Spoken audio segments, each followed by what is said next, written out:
Good morning student. आज हम chapter number 2 children at work का रिमेनिंग पार्ट की समरी करेंगे। In the meantime a girl around his own age called him. उसी समय एक लड़की जो कि वेलू की एज की थी उसने उसे बुलाया या पुकारा। She had a huge sack on one shoulder, और उसके कंधे पर एक बड़ी सी बोरी थी। She was picking dirty plastic cups from the floors and stuffing them into her sack. वह फर्श पे से प्लास्टिक कप को उठा रही थी और उसे बोरी में डाल रही थी। She came to Velu and sat down next to him. वह वेलू के पास आई और उसके साथ बैठ गई। She knew that Velu had run away from home and needed some job immediately. वह जानती थी कि वेलू घर से भागा हुआ है और उसे तुरंत शीघ्र ही जॉब की ज़रूरत है। But before finding a job he needed food, लेकिन जॉब ढूंढने से पहले उसे खाने की ज़रूरत थी। She asked Velu to come with her. उसने कहा वेलू को कि वह उसके साथ आए। एट फर्स्ट वेलू हेजिटेटेड, तो वेलू को हिचकिचाहट हुई उसको साथ चलने में। But soon he change his mind, लेकिन शीघ्र ही उसने अपना इरादा बदल दिया। And ran after the girls who had left him he was going on her way, जो कि वेलू भी उसके पीछे चल दिया और जो कि वो वहाँ से जा रही थी। Velu caught up the girl when he was leaving the station, और वो लड़की स्टेशन से जा रही थी लेकिन वेलू ने उसके पास चला गया। The girls name was Jaya, उस लड़की का नाम जया था। सी टुक वेलू टू ए बिग बिल्डिंग, वो वेलू को एक बड़े से भवन में ले गई। Behind it there was a big garbage bin overflowing with rubbish, और उसने उस कूड़े से जो भरी उसका जो थैला बोरी थी उसको बाहर ही निकाल दिया।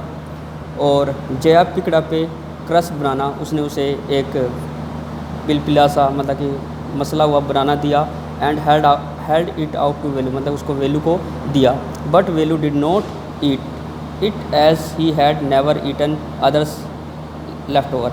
वेलू ने उसे खाने से मना कर दिया क्योंकि वह जूठन पसंद नहीं करता था, किसी का मतलब जूठा नहीं पसंद करता था। Then Jaya threw him a vada and asked Velu to eat it, Jaya ने उसे उसकी तरफ एक वड़ा फेंका और कहा इसे खाओ। Velu hungry belly could not wait for long, Velu के भूखे पेट ने अब ज़्यादा देरी ना करी और उसे ले लिया। So he gulped down the banana and the vada, उसने केले को और वड़े को गप से खा लिया। Jaya then took him to her poor hut, Jaya उसे कहाँ अपने घर ले जाती अपनी झोपड़ी में। She dumped her sack outside it and picked up an empty one, और उसने उस थैले को घर से अपने घर के बाहर ही रख दिया। सी told Velu that very they were rag pickers, उसने वेलू को बताया कि वो कूड़ा बीनने वाली हैं। She asked Velu to do same job, तुम्हें भी यही काम करना होगा। इफ़ यू वांटेड फूड, अगर तुम्हें खाना चाहिए, भोजन चाहिए तो तुम्हें यही काम करना पड़ेगा। Velu was force to do it though he hated it, वेलू को मजबूरन ये काम करना पड़ा। ही थॉट, उसने सोचा, I will do it for now until I find a better job, उसने सोचा कि जब तक मुझे कोई अच्छी जॉब नहीं मिल जाती तब तक मैं ये काम करूँगा। This is a lot of number less children in our country, हमारे देश में इस तरह के बहुत से बच्चे हैं जो कि ये काम करते हैं। एक मिनट, तो जैसा कि बच्चों एक लाइन थी मैं आपको बताना चाहूँगा यहाँ पे।